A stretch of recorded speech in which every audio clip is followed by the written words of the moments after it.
I think it's a very interesting setup. It's called Gan, Gan. Okay. It's listed in London. Okay. They're a B2B provider of software for internet gambling, rather. So essentially, they do the back end software for a bunch of one or two European casinos and then a bunch of US-based casinos. That's not really the key story, though. The key story is they're plugged in with FanDuel. You know FanDuel, the fantasy sports betting. Yeah, they advertise a lot. Yeah, exactly. So FanDuel is growing like a weed, fantasy sports, but actually they've expanded very aggressively into sports betting. So sports betting is like the next gold rush for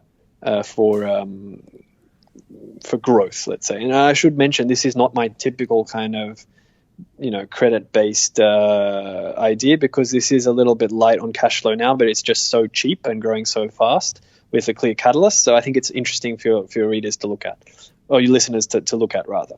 So let's just look at it real quick. So it's about £110 million market cap, no debt, slightly net cash actually. So let's call it 105 million enterprise value. It's listed in London. It's not just only listed in London. It's listed on the AIM, the Alternative Investment Exchange. So it's like the minor board, not the main board. So this isn't liquid. This is a small cap.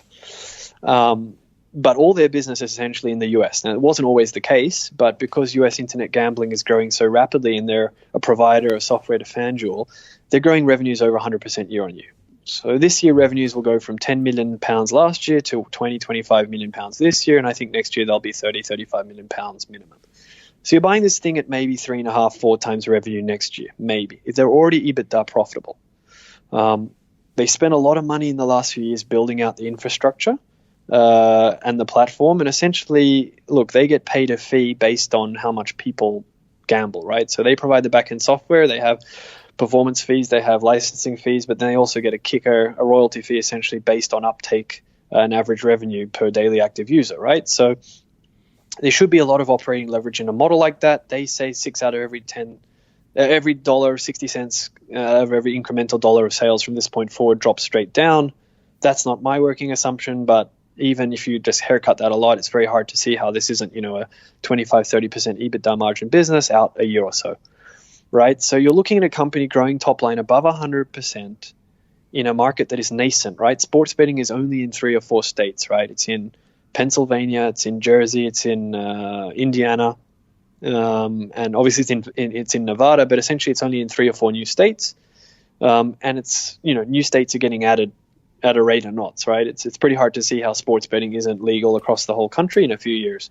Right. So to the extent FanDuel takes their leadership position nationwide, and to the extent this company, Gan, is able to remain plugged in, even at lower economics, which I think probably happens, to the FanDuel ecosystem, I mean, the opportunity is just massive, right? So you're paying 3.5, 4 times revenues, I think, and I think a low double-digit multiple of EBITDA, right? So I think they might do 30, 35 million of revenues next year.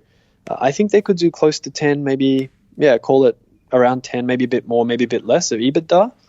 And the EV today is just over 100, it's 110 or something.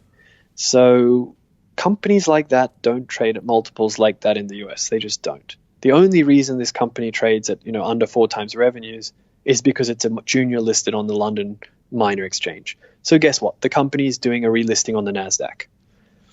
And they've already appointed FBR Riley to lead that process. And hopefully it's a first half 2020 event. And if that happens, look, it's a £100 million company.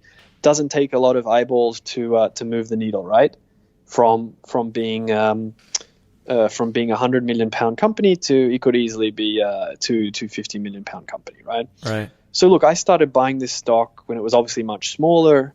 I've added to it recently on the pullback. It went from 80 pence to 160 pence in a straight line when they said revenues were doubling year over year.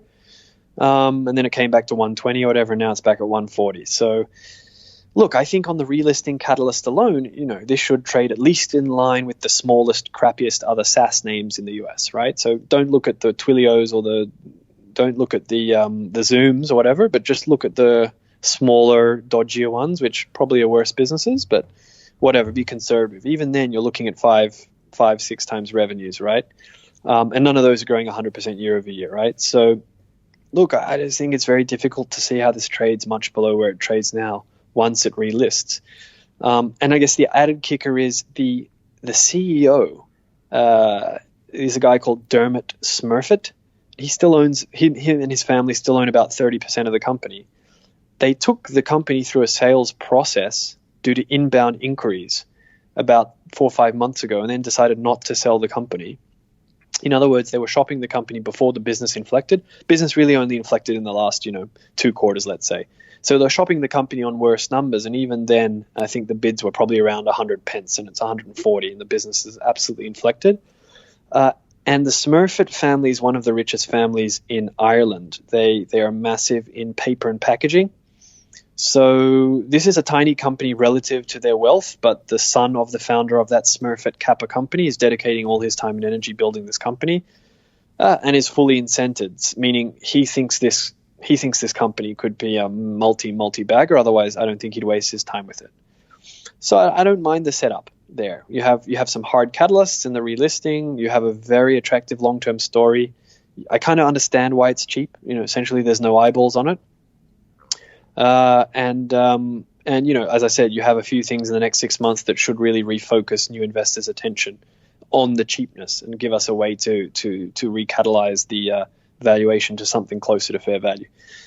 All that said, it is still a microcap. It is still a little bit outside my normal batting kind of name, and so it's sized appropriately, right? This isn't kind of an AirCap type core conviction. This is a bit more of a speculative position, but hey, you asked for interesting. I think it's interesting. Yeah, very interesting.